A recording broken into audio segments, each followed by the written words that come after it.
دعوت کی کیا خوبیاں ہیں. ومن احسن قولا ممن دعا الی اللہ، اللہ کہتے ہیں اس سے اچھا کسی بات ہوگی. تو وہ کیا اچھائیاں ہیں؟ وہ تقریر کرنے کا نام اچھائیاں ہیں کہ نہ، بلکہ تقریر میں بھی احتیاط ہونی چاہیے. ہاں، ان البلا معقل بالمنطق، عربی کا مثل مشہور ہے کہ جتنی بلا ہے وہ آدمی کے بول سے لگی ہوئی ہے. ایک بول زبان سے نکل گیا بلا آ گئی، ایک بول کفر کا نکلا کافر ہو گیا. تو اپنے بولنے میں بھی احتیاط کریں. مولانا سید کا صاحب مرحوم تھے، وہ ہم کو بہت تاکید کر، میرا نام ان کے خطوط آئے ہوئے ہیں. انہوں کہ اپنے بیانوں میں احتیاط کرو کہ بیانوں سے بڑی غلط فہمیاں پھیلتی ہے، بڑا ہیجان پیدا ہوتا ہے، اعتراضات کھڑے ہو جائیں گے. ہمارا تو ترغیب کا کام ہے، ترغیب کا کام ہے، مسلمانوں کو ترغیب دینا ہے اللہ آخرت کی، تاکہ وہ اللہ آخرت بنانے کے لیے نکلے، اپنا دین سیکھے، اپنے آخرت بناوے، اپنے دین کا مددگار بنے. استقبال کے زمانے میں لوگ بہک جاتے ہیں. کیوں؟ استقبال ہے. حالانکہ استقبال کا زمانہ ہی اصولوں کی حفاظت کا زمانہ ہے. نئی نئی باتیں استقبال کے زمانوں میں پیدا ہوتی ہے، پھر اختلاف ہوتا ہے. تو حضور منع فرماتے تھے نئی نئی باتیں نہ پیدا کرو، جو میرے بعد زندہ رہے گا بہت اختلاف دیکھے گا، یہ فرمایا.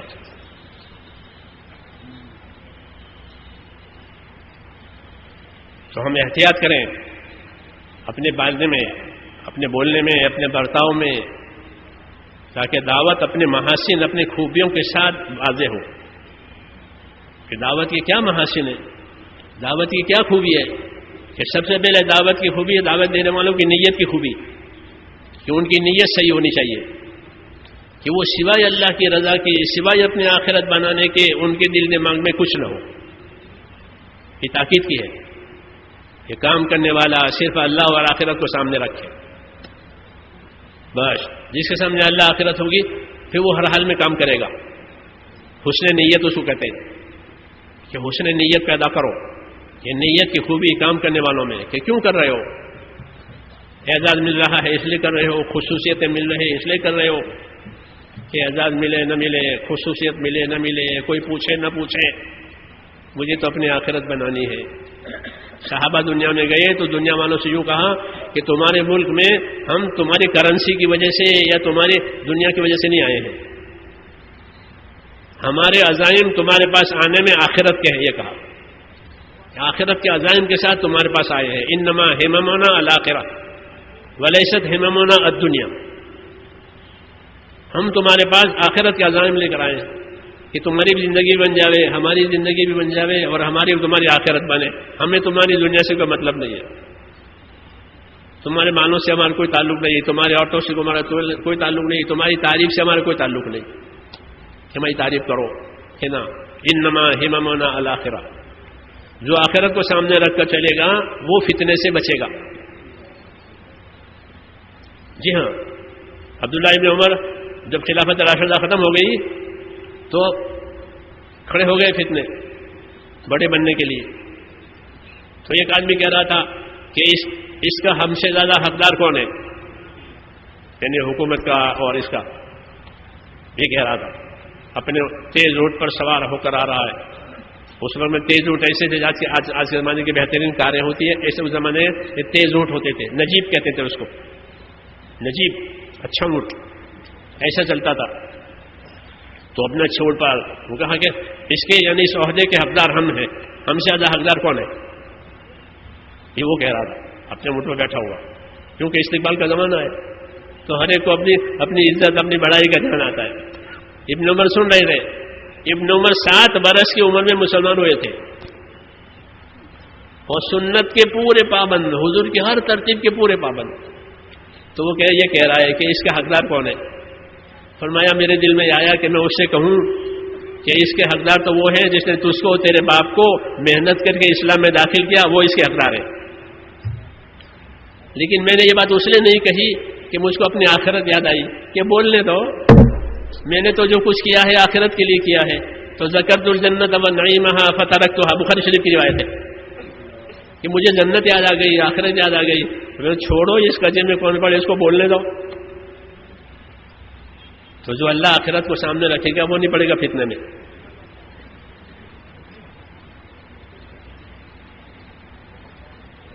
وہ فتنے میں نہیں پڑے گا.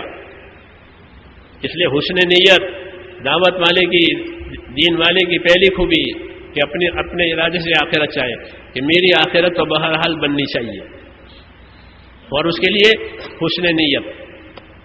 اپنی نیت کو اچھے کرو، ہر وقت نیتوں پر دھیان ہو. کیوں کر رہے ہو؟ کسی کو راضی کرنے کے لیے، کسی کو خوش کرنے کے لیے، تاکہ وہ ترقی دے خوش ہو کر. کہ یہ غلط بات ہے کہ ایک اللہ ہے اس کو خوش کرنا ہے. حدیثوں میں پوچھا ایک آدمی اللہ کے راستے میں جاتا ہے، اپنی شہرت چاہتا ہے یا کوئی مال متا کی غرض ہے اور اللہ کا راستہ بھی ہے، تو اسے کیا ملے گا؟ فرمایا کچھ نہیں ملے گا، کچھ نہیں ملے گا. 2-3 دفعہ اس نے پوچھا، ہر مرتبہ یہی جواب ملا، کچھ نہیں ملے گا. لوگ پریشان ہو گئے. آپ نے فرمایا کہ اللہ تو صرف اسی عمل کو قبول کرے گا جو اللہ کے لیے کیا گیا ہوگا. ایک ہی رشتہ ہے اللہ کے لیے کرنا. یہ حسن نیت، یہ دعوت کی اور دین کے ہر کام کی پہلی خوبی ہے. اچھی نیت، اور اچھی نیت کے بعد اچھا عمل. کہ اچھی نیت کے ساتھ اپنے عملوں کو اچھا کرو اور نیک عمل زیادہ کرو. نیک عمل زیادہ کرو. جیسے میں نے نبیوں کے قصے سنائے، نیک عملوں میں آگے بڑھ رہے ہیں. حسن عمل، حسن نیت کہ اپنے عملوں کو زیادہ کرو. خالی ذمہ داری کے کام پورے کر کے آزاد نہیں ہو جانا ہے، بلکہ جس کام کو اچھا سمجھا، جس دن کو اچھا سمجھا، اس میں اپنے آپ کو آگے بڑھاویں. فرائض بھی ادا کریں، نوافل بھی ادا کریں، خدمت بھی ادا کریں، حسن سلوک بھی کریں. کہ اپنے اچھے عملوں کا ذخیرہ، اچھے عملوں کا ذخیرہ. حضور کے زمانے میں غریب آدمی مزدوری کر کے صدقہ دیتا تھا. حالانکہ غریب تو صدقہ لینے کا حقدار ہے کہ ٹھیک ہے میں لینے کا بھی حقدار ہوں، مجھے اپنی آخرت بھی بنانی ہے. اس لیے وہ مزدوری کر کے صدقہ دیتا تھا، اپنے عملوں کو بڑھاتے تھے. یہ مثالیں آپ حکایت صحابہ میں پڑھتے ہو. تو حسن عمل، حسن نیت، حسن اخلاق، یہ دعوت کے محاسن ہے کہ اپنے اخلاق کو اچھے کرو. کہ اخلاق دعوت کے ہتھیار ہیں، دعوت کے اوزار ہیں. کاریگر کے پاس اوزار ہوتے ہیں تو کام کرے گا، اوزار نہیں ہوتا کیسے کام کرے گا؟ ڈاکٹر کے پاس ڈاکٹری کے اوزار ہے تو وہ ڈاکٹری کام کرنی تو کیسے کرے گا؟ کہ دعوت دینے والوں کے اوزار کہ ان کے اخلاق ہیں. جتنے ان کے اخلاق اچھے ہوں گے کہ وہ اپنی دعوت کو پھیلائیں گے اور دلوں کو جیت لیں گے. ہاں، اپنے اچھے اخلاق سے. حضور صلی اللہ علیہ وسلم اچھے سے اچھے اخلاق سکھاتے تھے. ایک عورت عائشہ کے پاس آئی، بہت غریب تھی، کچھ ہدیہ لائی ام المومنین کے لیے. عائشہ کو اسی غریبی پر رحم آیا. ام المومنین عائشہ بہت سخی تھی، اور بہن اسما تھی وہ بھی بہت سخی. دونوں بہنیں بہت سخاوت میں مشہور تھی. تو غریب عورت ہے اور ہدیہ دے رہی ہے، تو اس کو سمجھایا کہ بہن اپنا ہدیہ اپنے پاس رکھو، اپنی ضرورت پوری کرو. نہیں لیا. حضور صلی اللہ علیہ وسلم تشریف لائے تو ہر بات حضور کے سامنے رکھتی تھی. اللہ انہیں جزائے خیر دے. ان سے بہت باتیں ہم کو ملتی ہیں کہ اللہ اسی غربت پر رحم آیا، اس کی فقیری تنگی پر رحم آیا، میں نے اس کا ہدیہ نہیں لیا، واپس کیا رحم کھا کر. حضور نے فرمایا رحم کھانے کا طریقہ دوسرا بھی تھا. وہ کیا کہ اس کا معمولی ہدیہ لے لیتی اور اپنے پاس سے بڑا ہدیہ دیتی ان کو. یہ آپ کو کرنا چاہیے تھا.